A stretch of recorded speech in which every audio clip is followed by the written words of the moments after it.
Добре дојде во студио за Тамара Чаусидис, лидерка на новинарскиот синдикат, и Горе Трпеновски од Вест, уредник на Политика.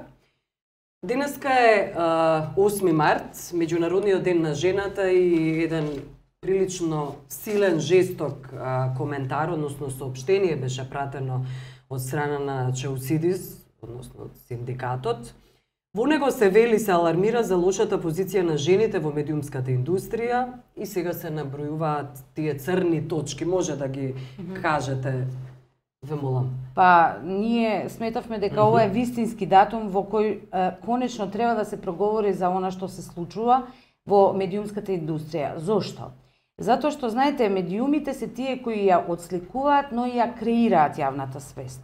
И сега кога вие имате редакција во која постои дискриминација, во која постои национал шовинизам, во која постои сексизам и така натаму, таа редакција не може да еманира други вредности освен тие. Затоа е важно борбата против дискриминацијата и во случајов за состојбата на жената да почне од редакциите. Она што се случува е високо ниво на стрес, заплашување, игнорирање, понижување на нивната работа, вработување на одредено време или хонорарен статус, кој се речиси правило. Особено е ситуацијата неповолна за жените мајки, кои поради тоа што се грижат за семејството, се оневозможени воопшто да се вработат, или се оневозможени да напредуваат во кариера, или пак имаат пониска плата, пониски примања. Втора работа за која што сметавме дека е неопходно да проговориме, а тоа е сексуалното вознемирување во редакциите. Тоа се однесува не само на новинарките, туку на сите. Значи, тие се многу често сведени на сексуални објекти, многу често предмет на сексистички забелешки, дури и тогаш кога жената која е жртва ќе проговори за тоа јавно, ниту институциите реагираат и она што е најстрашно, нема солидарност. Нема солидарност ниту од колегите, ниту од колешките. Тоа е навистина една драматична ситуација. Мислам дека токму минатата година имавме еден таков случај. Не знам дали се сеќавате за колешка која проговори јавно дека беше предмет на сексистички напад. Ние сме сите Мери Јордановска. Околу Миленко Недилковски. Да, и ние тогаш реагиравме. Беше побарана институционална реакција, таа изостана. И тоа е дупло виктимизирање на жртвата. Таа е виктимизирана и како жена, но таа е и општествено изолирана, бидејќи не изостанува солидарност. Добро. Горен? Ајде да му... Да. Честитам празникот на благодариме. Жени. Празникот... Да настануваме само на овај ден. Ќе сме равноправни. Каква е ситуацијата со состојбата во медиумите? Ево, конкретно можеме од Вест да кажам. Во Вест нема Тамара што го напише синдикатот. Нема такви работи, значи сите права што следува со закон за работно место, сите права се почитуваат. Одмори, боледувања, требало слободни денови, човек е раководната структура, кај жените се поглавни, двете помошнички на главниот уредник се жени, уредничката на култура, уредничката на Скопска, на Живот, се исто така жени. А на и немаме на чашето, тој во Живот е жена и жена го пишува, тоа. Тоа чашето во за едукација, тие што имаат некои проблеми или сакаат да експериментираат, тоа е убаво. Зграбчи годинот, тоа е најпопуларни, барем за една друга популација кој што сите сакаат дека зграбчи годинот. Тие се убави слики, значи не е тоа понижување на жената, ние Вест ставале на насловни страници, пејачки, ме обвинувале за сексизам, но во Вест конкретно и многу се има борба за женските права. Последните насловни страници за патолошката бременост, за милион работи кои што жените клубот на жени пратенички, конкретно Лилија Поповска, што не реагираше во парламентот. Трудна жена. Да, имавте критичен текст. Да. Потоа, чак и жениве се похрабри и од маживе, се покажа во парламент, кога ги сврлува полицијата на опозиционите пратеници, најголем отпор дадоа жените.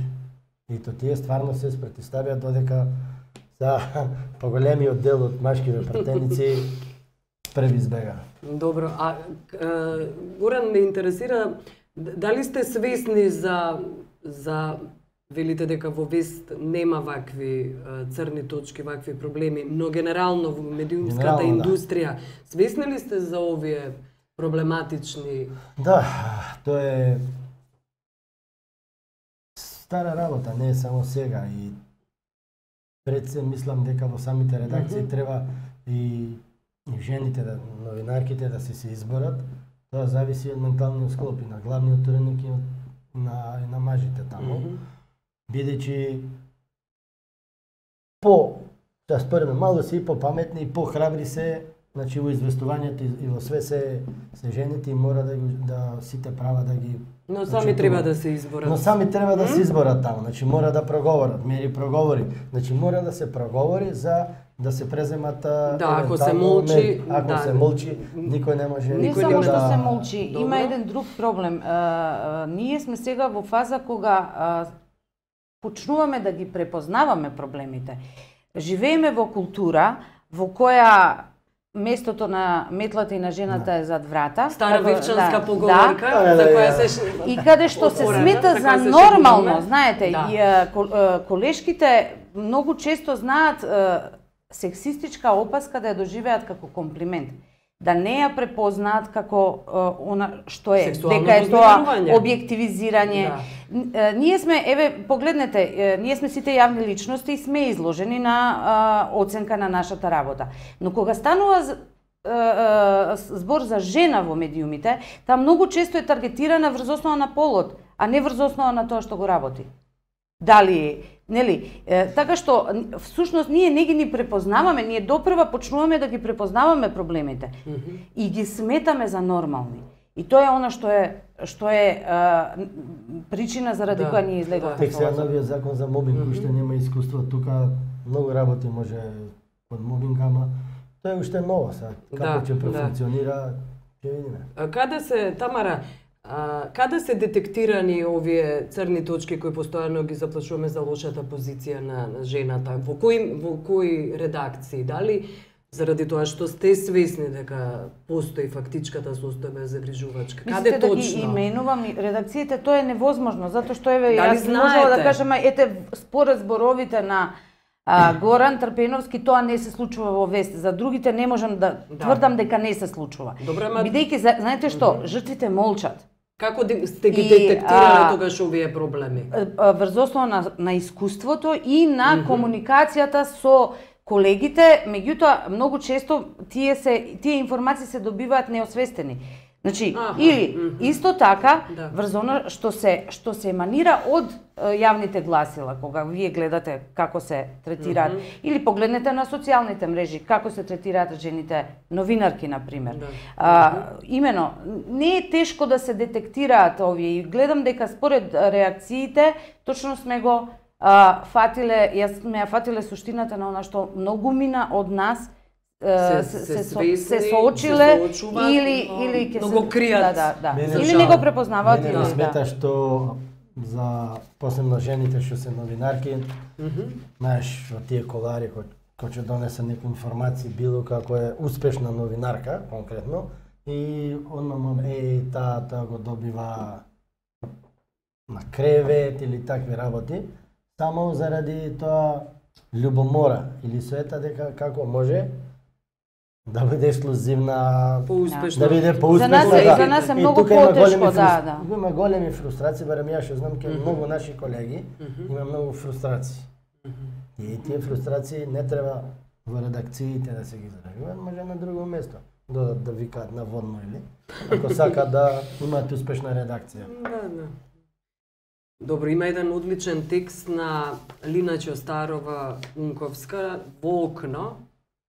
И тоа не е многу стар, од пред неколку месеци, кога премиерот Груевски говореше за улогата на жената во Македонија и неговата изјава, цитирам, женските таму некакви права, барајќи од жените да бидат сведени на машини за наместо да создаваат деца, тие се борат за таму некакви си женски права. Мислам дека така некако симплифицирано. Се малку би прочитала еден дел, па и ве молам за ваш коментар. Премиерот и неговата свита не можат да го видат ова, говори господјата Унковска, има статистика за во која постојат активни женски гласачи кои ќе бидат можеби одлучувачки во изборите. Тие не гледат во човекот, уште помалку во жената, човек кога зборуваат за идентитетот, наталитетот, патриотизмот и другите големи теми. Не разбираат дека интересот на македонската жена не може да се сведе на шарена лага марш на животот, сликање пред музичка фонтана или излет со сендвич, заради тоа што потребите на една жена се прагматични и не типично женски, како што мисли премиерот, односно да има 3 деца најмалку. Јас се плашам дека авторот тука реферира на жена која е малцинство денес. Јас не би ги симплифицирала работите, но би рекла дека, знаете, не е лидерот тој кој што создава систем на вредности. Се разбира дека не е така едноставно, туку системот на вредности создава таков лидер. Не е тој еден политичар, уште помалку премиерот кој што е многу вешт во проценувањето на тоа што гласачот сака од него да чуе, не би си дозволил да го каже тоа што го кажал, ако не е сигурен дека од другата страна го слушаат горди послушнички, кои во тоа нема, во неговата формулација нема да најдат проблем. Така што мислам дека интеракцијата е взаемна и тоа е она што загрижува. Ние функционираме во општество каде што жените кои што не се доживуваат како репродуктивен систем и така натаму се малцинство. Доминира културата во која што токму спротивното сведени сме на горди послушнички и при тоа немаме проблем со тоа. Да. Ама викат жената нека раѓа 3 деца, треба да има систем. Значи ти за да родиш 3 деца, треба да има систем. Требаш да имаш кој ќе роди породилно. Треба детето да ти го чува, треба градинка. Тој цел систем. А наспроти тоа? А тоа ништо не функционира. Наспроти тоа? Ево, јас имам дете, 35 деца, една васпитачка. Кај може да ги гледа тие деца? Наместо да зборат за глупости, да даваат и пари за споменици, да викаат жената е за раѓање, нека го направат системот. Кој не сака да има 2-3 деца? Не, ама има многу кои не сакаат. Погледнете како систем. Што мислиш, Гуран, дека... Ево јас конкретно, например, би сакал, знаеш, али треба... Зошто мислиш дека сите сакаат? Треба објективни околности да бидат исполнети. Ако ми дозволите. Не само што системот не се менува.